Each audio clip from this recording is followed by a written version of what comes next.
¿Qué tal? Hola a todos.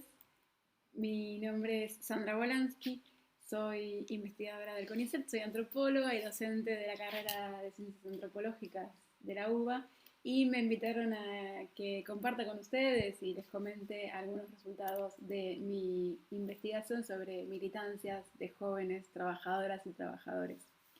Entiendo que leyeron el primer capítulo de mi librito sobre las nuevas generaciones del sindicalismo y ahí habrán visto que yo pongo en relación y de algún modo contrapongo dos experiencias distintas en la militancia de jóvenes trabajadoras y trabajadores. Por un lado, las militancias de los trabajadores de call centers, que fue una militancia que fue comprendida en términos de organización de trabajadores precarios. Y por otro lado, lo que fue la creación de un espacio de juventud y las acciones de los jóvenes que llevaron adelante ese espacio en el seno de una organización sindical que es FOETRA, el Sindicato de las Telecomunicaciones del Área Metropolitana de Buenos Aires. Entonces, un poco quería contarles el camino por el cual y preguntarnos por qué eh,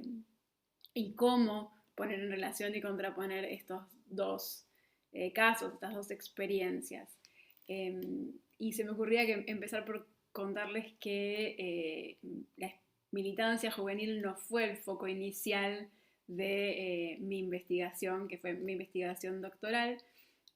sino que fue algo a lo que yo arribé como pregunta y problema. Mi investigación tenía por foco las prácticas políticas cotidianas de los y las militantes sindicales, y lo que hice fue un trabajo etnográfico con los y las militantes de FOETRA, precisamente, que para que tengan una idea de cuál es el trabajo que hacen los trabajadores y trabajadoras de FOETRA, tiene que ver con sostener, garantizar, reparar las líneas y conexiones de telefonía celular y de telefonía fija y de banda ancha a través de la línea telefónica. Entonces, yo en esa investigación, indagando estas prácticas cotidianas,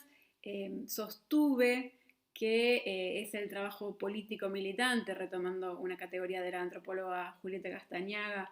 este trabajo político militante llevado adelante de manera cotidiana por los y las militantes, el que construye el sindicato, ¿no? El que produce y reproduce la organización sindical. Eh, es decir, que la hipótesis de trabajo tenía que ver con cómo en ese día a día del trabajo militante los y las militantes de FOETRA entraban en relación con el Estado y sus funcionarios, con las empresas de telecomunicaciones, entre sí, discutiendo sus condiciones laborales, organizándose, construyendo pertenencias colectivas, y en esas relaciones fue que encontré la centralidad de las relaciones intergeneracionales y la pregunta por el lugar que asumían y que se otorgaba a los jóvenes en esa militancia sindical. Entonces, de algún modo yo encontré a los jóvenes que estaban llevando adelante precisamente un proceso de crear un espacio específico de juventud en un momento muy específico, como fue fines del 2012, pero bueno, también desde algunos años antes, especialmente quizás desde la muerte de Néstor Kirchner, donde se empezaron a generar en muchos sindicatos y centrales sindicales espacios de juventud sindical y donde las organizaciones políticas, como también trabajó Melina Vázquez y Pablo Gomaro, a esas organizaciones políticas apelaban muy fuertemente a la juventud como una fuerza militante. Entonces, en ese proceso, yo me encontré con que estos jóvenes de FOETRA estaban empezando a crear este espacio de juventud y entonces lo que hice fue acompañar durante casi 2 años ese espacio, es decir, participar de sus reuniones, de los debates y discusiones sobre cómo convocar más compañeros, de las movilizaciones, de los asados y las reuniones con los dirigentes. y centralmente de un espacio, empecé a colaborar con un espacio donde los jóvenes tenían una participación muy fuerte, que eran los cursos de formación que dictaba en ese momento la Secretaría de Cultura y Capacitación del sindicato. Entonces, la cuestión juvenil y la experiencia de los jóvenes en el trabajo y la militancia se fueron haciendo parte central de mi eje de investigación. Y esto me llevó a leer las producciones de otras autoras y autores, particularmente de la sociología, que estaban también indagando en las experiencias juveniles del trabajo. Y yo lo que encontraba es que en estos trabajos sobre las experiencias juveniles del trabajo no aparecían en general estos trabajadores sindicalizados, con empleos estables, con protección sindical y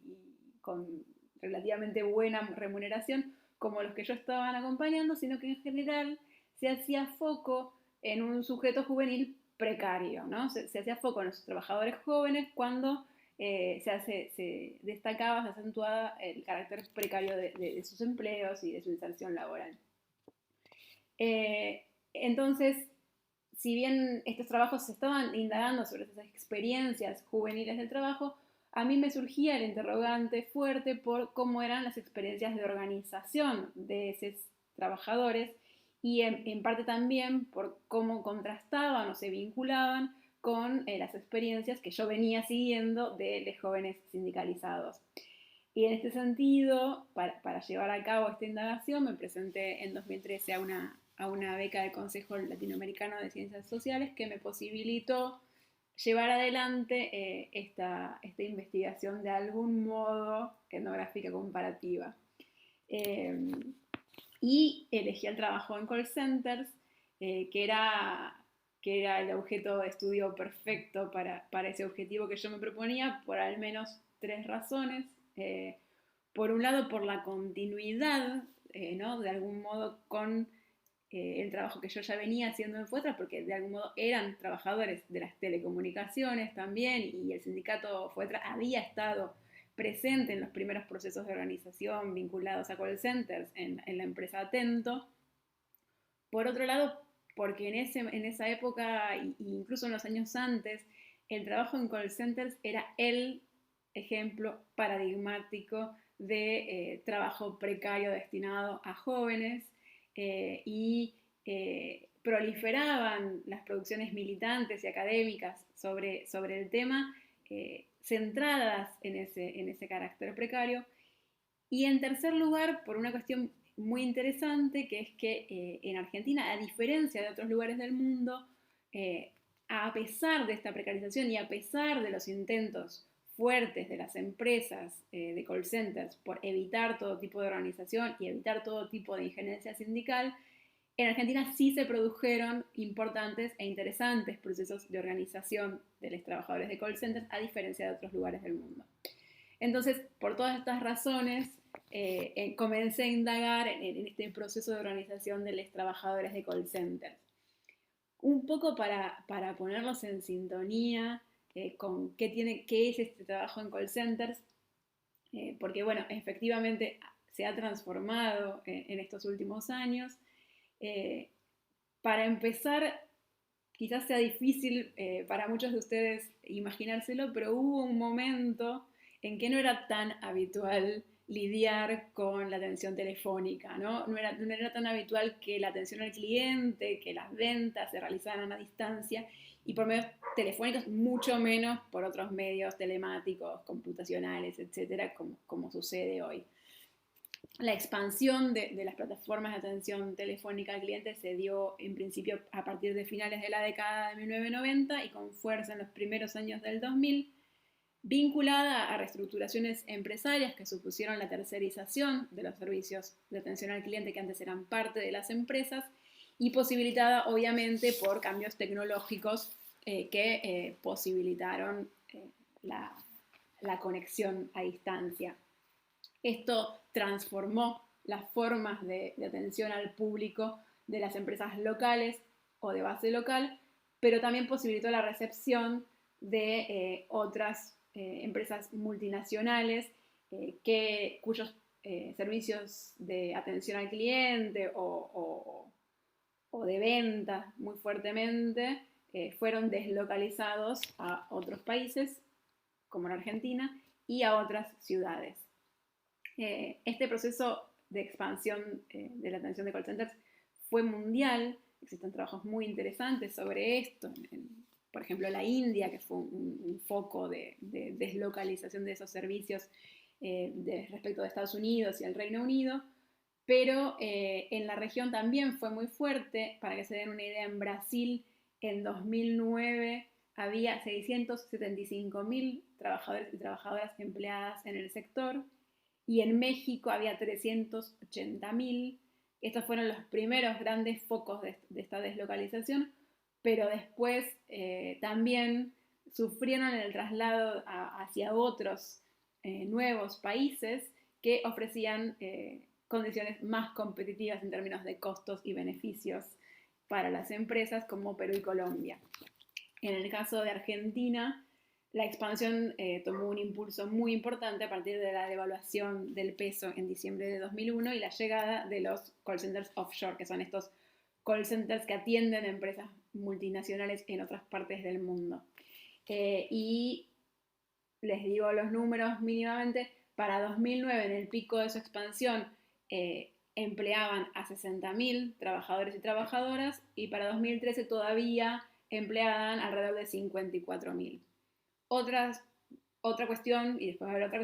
otra cuestión muy interesante de este proceso de expansión fue su localización geográfica, ¿no? Que esto fue dinámico. Si bien en un principio la ubicación de la mayor parte de las empresas de call center fue la ciudad de Buenos Aires, a partir de esos procesos de organización que les quiero mencionar y de la injerencia o intento de injerencia de unas cuantas organizaciones sindicales en la defensa de las condiciones de trabajo de los trabajadores de call center, también las empresas